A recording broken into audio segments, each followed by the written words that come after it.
এবারে রাখি বন্ধন উৎসবকে পশ্চিমবঙ্গ সরকার দেশপ্রেমের বন্ধন হিসেবে ঘোষণা করেছে। মোট 4000 কর্মসূচি পালিত হচ্ছে রাজ্যে, 3500 গ্রাম পঞ্চায়েতে, বড় কর্পোরেশনে, বড়োতে, পৌর স্তরে 3টি করে, পুরো এলাকায় প্রত্যেকটি পুরসভাতে 3টি করে 4000 প্রোগ্রাম শুধু সরকারি স্তরে পালিত হচ্ছে। এবং আমরা কয়েক কোটি মানুষকে এই উৎসবে সামিল করতে পেরেছি। সকাল থেকে বিকেল অবধি চলবে। সেখানে আমাদের কালচারাল প্রোগ্রাম হবে, একটু আগেই আপনারা দেখলেন 3টি সুন্দর গান এবং তার সঙ্গে কি অপরূপ নৃত্যনাট্য, এবং যেগুলো আমাদের এই বাংলার হারিয়ে যাওয়া স্মৃতিগুলোকে ফিরিয়ে আনতে আমরা চেষ্টা করছি। তাই এবারের রাখি বন্ধন উৎসব ভাই বোনের সম্পর্কের সম্পৃক্ততা বৃদ্ধি, ধর্মীয় মাহাত্ম্য, তার সাথে দেশপ্রেমের বন্ধন আরো গভীর হোক, আরো অটুট হোক। খুব প্রয়োজন ভারত মাতাকে শক্তিশালী করা। দেশের বাইরে তো শত্রুরা আছেই, দেশের ভিতর থেকে আমরা খুব কষ্ট লাগে যখন দেখি কলকাতার রাস্তায় আজাদি আজাদি। কিসের আজাদি ভাই? আমাদের স্বাধীনতা সংগ্রামীদের ত্যাগ, নেতাজি সুভাষচন্দ্র বসুদের লড়াই, মাতঙ্গিনী হাজরাদের বলিদান। আমরা তো 1945-এ স্বাধীনতা পেয়েছি। যে কাশ্মীরের জন্য পাকিস্তানের সঙ্গে আমাদের এত যুদ্ধ লড়াই, আপনি কলকাতার রাস্তায় কাশ্মীর মাঙ্গে আজাদি লিখবেন, এ খুব পীড়াদায়ক। সেন্টার ফর এক্সিলেন্স যাদবপুর বিশ্ববিদ্যালয় গর্বের, সেখানে কলা বিভাগের দেওয়ালে লিখবেন রেড স্যালুট কিষাণজি। কি শেখাচ্ছেন নতুন প্রজন্মকে? এই কিষাণজি কে? যে কিষাণজি বলেন ভোট দিতে হবে না, ভোট বয়কট করো। এই কিষাণজি কে যিনি বলেন সংবিধান পুড়িয়ে দাও? এই কিষাণজি কে যিনি বলেন ভারতকে আবার ভাগ করব গোমতী থেকে গোদাবরী? আপনি সেন্টার ফর এক্সিলেন্সের দেওয়ালে লিখবেন রেড স্যালুট কিষাণজি। নতুন প্রজন্ম, আগামী প্রজন্মকে কি শিখাচ্ছেন? পূর্ণাঙ্গ বন্দে মাতরমে আপত্তি কেন?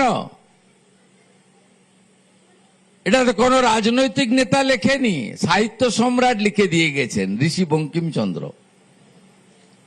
পূর্ণাঙ্গ বন্দে মাতরমে আপত্তি থাকার তো কথা নয়। তাই আসুন দেশপ্রেমের বন্ধনের মধ্য দিয়ে বাইরের শত্রুকে তো লড়বো, আমাদের আর্মিরা তো আছে, বর্ডার সিকিউরিটি ফোর্স তো আছে। এই প্রধানমন্ত্রীর নেতৃত্বে একবার নয় 3 বার আন্দার ঘুষকে মারা। পহেলগামে যখন আমাদের যাদবপুরের বিটান অধিকারী বিহাল আর সমীর গুহদের খুন করল, নিষ্পাপ পর্যটক ছিল, তারপরেও ভারতবর্ষের এয়ার ফোর্স এই প্রথমবার 100 কিলোমিটার ভিতরে ঢুকে ওদের নাম নিশান মিটিয়ে দিয়ে এসছে। আমরা বিদেশি অস্ত্রের উপরে নির্ভর করিনি। উত্তরপ্রদেশে লখনৌতে আর্মি তারা ব্রহ্মস বানিয়েছে, যত ড্রোন পাঠিয়েছে শত্রু রাষ্ট্র সব ড্রোনকে আকাশেই ডিফিউজ করে দিয়েছে আমাদের ব্রহ্মস। এটাই তো নতুন ভারত। এটাই তো বিশ্বগুরু হওয়ার জন্য এগিয়ে যাওয়া ভারত। আমরা 100 বছর পালন করব 2047-এ। বিকশিত ভারত কখনোই বিকশিত পশ্চিমবাংলাকে বাদ দিয়ে হতে পারে না। যত নোবেল দেখুন সব বাংলায়। কি নেই? কালচারাল ক্যাপিটাল, আধ্যাত্মিক ক্যাপিটাল। ঠাকুর রামকৃষ্ণ দেব, প্রভু শ্রী চৈতন্য দেব, জগৎজননী মা শারদা মণি। কি নেই? কালীঘাট থেকে দক্ষিণেশ্বর সব আছে। পৃথিবী কাঁপাচ্ছে বাঙালিরা। আর আমরা বাংলাকে কেন ভারতবর্ষের মধ্যে উচ্চাসনে নিয়ে যেতে পারবো না? আসুন সবাই মিলে দেশপ্রেমের বন্ধনকে আরো সুদৃঢ় করি। আন্দামানের সেলুলার জেলে দেখবেন যত স্বাধীনতা সংগ্রামীকে জেলে রাখা হয়েছে সবচেয়ে বেশি ছিলেন বাঙালিরা। আমি যে মাটি থেকে এসেছি, মেদিনীপুর, 42-এ 3টে জায়গায় ন্যাশনাল গভর্নমেন্ট হয়েছিল।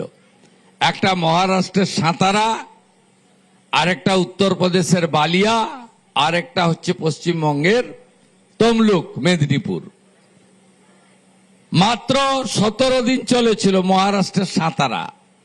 বালিয়া সরকার ছিল 5 মাস।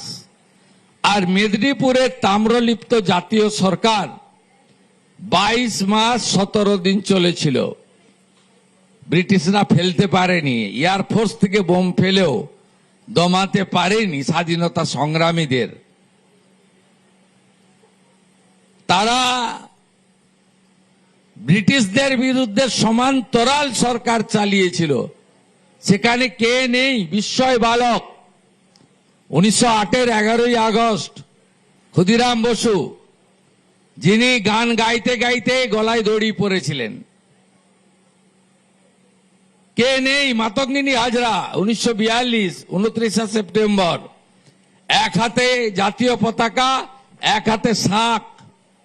তমলুকের থানার আগে বানপুকুরে এখানে গুলি, এখানে গুলি, এখানে গুলি। তো শাঁখও ছাড়েননি, পতাকাও ছাড়েননি। বন্দে মাতরম বলে তিনি দেহ রেখেছেন। তাই আমাদের পাশে যারা শত্রু আছেন, প্রতিবেশী, ওদের তো আমরা আমাদের ক্ষমতা বুঝিয়ে দিয়েছি, ভবিষ্যতেও বোঝাবো। ভিতরে থেকে যারা দেশপ্রেম, জাতীয়তাবাদ, বন্দে মাতরম, জনগণ অধিনায়ককে আক্রমণ করেন, তাদেরকেও আমাদের আস্তে আস্তে বাড়ির আবর্জনা পরিষ্কার করার মতো পরিষ্কার করার শপথ নিতে হবে দেশপ্রেমের রাখি বন্ধনের দিন। সবাই ভালো থাকবেন। বিকেল 5টায় 10,000 কণ্ঠে যাদবপুরে পূর্ণাঙ্গ বন্দে মাতরম গাইতে আসব। যাদের সময় হবে আসবেন। অরাজনৈতিক প্রোগ্রাম, জাতীয় পতাকা থাকবে আর ঐতিহ্যের গেরুয়া ধ্বজ থাকবে। আর পশ্চিমবাংলার একটি সংবাদ মাধ্যমকে বলবো, রাজনৈতিক সমালোচনা করুন, রাজনৈতিক আক্রমণ করুন, কিন্তু গেরুয়া শব্দটিকে আক্রমণ করবেন না। ফল ভয়ঙ্কর হবে। যে ভয়ঙ্কর ফল হবে আপনারা সামলাতে পারবেন না। 24 ঘন্টার মধ্যে ক্ষমা চান।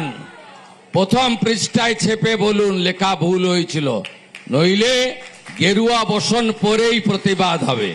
ভালো থাকবেন। ভারত মাতা কি জয়।